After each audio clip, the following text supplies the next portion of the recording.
16 বছর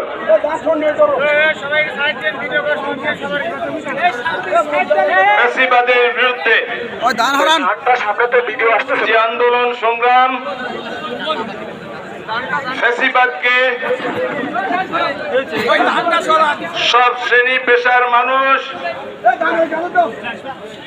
গত 16 বছর ধরে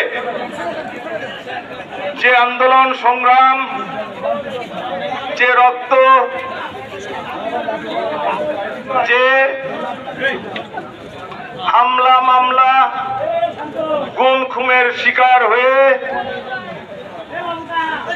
2024 সালের 1 জুলাই থেকে তার বুক চিতিয়ে গুলির সামনে দাঁড়িয়ে যারা জীবন আত্মাহুতি দিয়ে নিজেদের বুকের তাজা রক্ত ঢেলে দিয়ে এদেশের মানুষের গণতন্ত্র, ভোটের অধিকার, বাক স্বাধীনতা, দুর্নীতি, স্বজনপ্রীতি, চাঁদাবাজি, দখলবাজির বিরুদ্ধে প্রতিরোধ গড়ে তুলে এই ফ্যাসিস্ট সরকারকে এদেশ থেকে বিদায় নিতে বাধ্য করেছে। সেই শহীদদের স্মরণ করে তাদের আত্মার মাগফিরাত কামনা করছি এবং যে সমস্ত ভাইরা আহত হয়ে পঙ্গুত্ব বরণ করে অন্ধ হয়ে যারা এখনো হাসপাতালের বেডে কাতরাচ্ছে তাদের সবার প্রতি গভীর সমবেদনা জানিয়ে আমি আমার বক্তব্য শুরু করছি।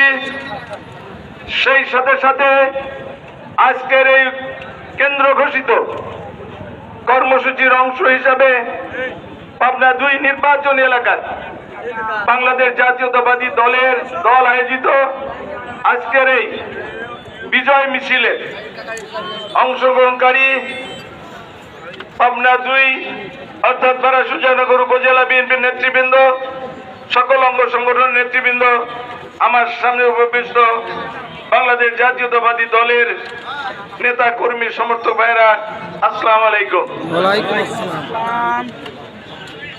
5ই আগস্ট শেখ হাসিনার বিদায়ের মধ্য দিয়ে শুধু আওয়ামী লীগকে এদেশের মানুষ শিক্ষা দেয় নাই, সমস্ত রাজনৈতিক দলগুলোর জন্যও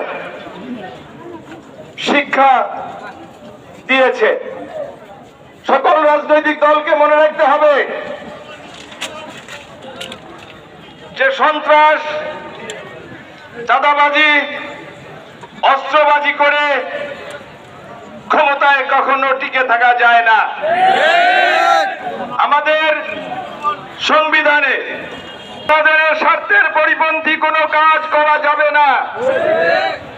জনগণ যাতে শান্তিতে বসবাস করতে পারে, শান্তিতে চলাফেরা করতে পারে, শান্তিতে ব্যবসা বাণিজ্য করতে পারে, শান্তিতে তাদের মতামত প্রকাশ করতে পারে, শান্তিতে তাদের ভোট প্রয়োগ করতে পারে, সেই ব্যবস্থা করতে হবে।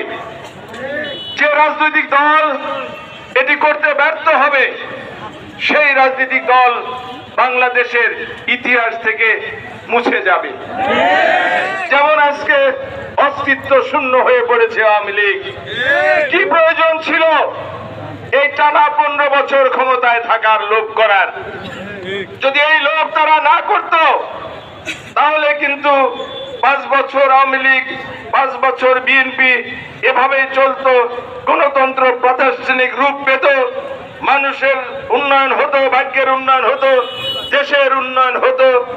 মানুষ হিসাবে যে 71 সালে যে স্বপ্ন নিয়ে 30 লক্ষ মানুষ আত্মহত্যা দিয়েছিল তাদের সেই আশা পূর্ণ হতো। কিন্তু আওয়ামী লীগের সামান্য লোভের কারণে আজকে তাদের অস্তিত্ব বিলীন হয়ে গিয়েছে। ভাইরা আমার, আমি একটি কথা আপনাদের কাছে স্পষ্ট করে বলতে চাই, বিশেষ করে এই সুজানগর যারা মাদক কারবারি হবে, যারা লুটপাট করবে তাদের থেকে দলকে দূরে থাকার জন্য বলেছে। আমরা বাংলাদেশ জাতীয়তাবাদী দল করি, শহীদ রাষ্ট্রপতি জিয়াউর রহমানের আদর্শের সৈনিক আমরা। আমাদের প্রিয় নেতা তারেক রহমান 6 তারিখে বলেছেন, বিজিতরা বিজয়ের কাছে নিরাপদ থাকতে চায়, কোন প্রতিহিংসা প্রতিশোধ নয়, ভালোবাসা দিয়ে মানুষের মন জয় করতে হবে। আমরা তার আদর্শের সৈনিক হিসাবে আমরা অক্ষরে অক্ষরে সেটি পালন করেছি। কিন্তু একটি কথা আছে না, চোরায় না শুনে ধর্মের কাহিনী। আমাদের দলের ভিতরেও কিছু ঘাপটি মারা চাঁদাবাজ, দখলবাজ, লুটেরা রয়ে গিয়েছে সারা বাংলাদেশে। সন্ত্রাস, লুটপাটের সাথে অস্ত্রবাজির সাথে রয়েছে, তাদের সাথে আমরা বাংলাদেশ জাতীয়তাবাদী দলের কোনো সম্পর্ক নেই। প্রিয় সুজানগরবাসী, আমি পরিষ্কার করে বলতে চাই যে অনেক অভিযোগ আছে। আপনারা এই এলাকার জনগণ হিসাবে, ব্যবসায়ী হিসাবে আপনাদের কাছে আমার স্পষ্ট বার্তা, আপনারা কাউকে চাঁদা দেবেন না। যদি কেউ চাঁদা চায়, মেহরবানি করে আপনারা আমাকে টেলিফোন করে জানাবেন। আমি নিশ্চয়তা দিচ্ছি আপনাদের নাম অপ্রকাশিত থাকবে, তার আমরা ব্যবস্থা নিব। অতীতে ঘোলা পানিতে অনেকেই মাছ শিকার করে। আমি পরিষ্কার ভাবে বিশেষ করে যুব সমাজকে উদ্দেশ্য করে বলতে চাই, কোন চাঁদাবাজি, লুটপাট, দখলবাজি করার কোনো প্রয়োজন নেই ভাইয়ের আমার। ইনশাল্লাহ আগামী দিনে আমাদের সারা বাংলাদেশের ন্যায় আমাদের নির্বাচনী এলাকায় যে উন্নয়নমূলক কাজ হবে, ইনশাল্লাহ সেই সমস্ত কাজ করে আপনারা সবভাবেই আপনারা ব্যবসা বাণিজ্য করে প্রতিষ্ঠিত হতে পারবেন। আপনারা আমাকে সহযোগিতা করেন, ইনশাল্লাহ আগামী দিন যে স্বপ্নগুলো আপনারা দেখেছেন এই এলাকার উন্নয়নের জন্য কোন উন্নয়নে অবশিষ্ট থাকবে না ইনশাআল্লাহ। আইন শৃঙ্খলা থেকে শুরু করে রাস্তাঘাট, স্কুল, কলেজ, মসজিদ, মাদ্রাসা যা কিছু প্রয়োজন আছে ইনশাআল্লাহ আপনারা যদি আমাদেরকে সহযোগিতা করেন এগুলো আমরা বাস্তবায়ন করবো ইনশাআল্লাহ। আমরা ইতিমধ্যে এই কাজ শুরু করে দিয়েছি, অনেক কাজ আমরা এগিয়ে নিয়ে গিয়েছি। এখানে অনেক নেতৃবৃন্দ আছেন, তাদের মাধ্যম দিয়ে প্রত্যেকটা ইউনিয়নের সমস্ত কাঁচা রোড যেগুলো রয়েছে, যেখানে ব্রিজ কালভার্ট লাগবে, এগুলোর তালিকা আমরা নিয়েছি। দুর্বল মসজিদ, মাদ্রাসা, গোরস্থান, ঈদগাহ মাঠের তালিকা ইতিমধ্যে আমরা নিয়েছি। বিল গন্ডহস্তির জন্য বৃহৎ প্রকল্প আমরা গ্রহণ করেছি। বিলের এপার ওপার দিয়ে বিল গন্ডহস্তির মধ্যে দিয়ে একটি রাস্তা নির্মাণের কাজ দ্রুত এগিয়ে চলেছে এবং পদ্মা নদীর এবং যমুনার সুজানগর থেকে একেবারে নগরবাড়ি ঘাট পর্যন্ত প্রোটেক্টিভ ওয়ার্কের জন্য একটি ডিপিপির কাজ আমরা শুরু করে দিয়েছি ইনশাল্লাহ। ইনশাল্লাহ পাবনার করিডোর, পাবনা এক সময় উত্তরবঙ্গে সারা বাংলাদেশে গর্ব ছিল, উত্তরবঙ্গের প্রবেশদ্বার, সেই প্রবেশদ্বার যমুনা সেতু সিরাজগঞ্জ হওয়ার কারণে পাবনা আজকে পকেটে পরিণত হয়েছে।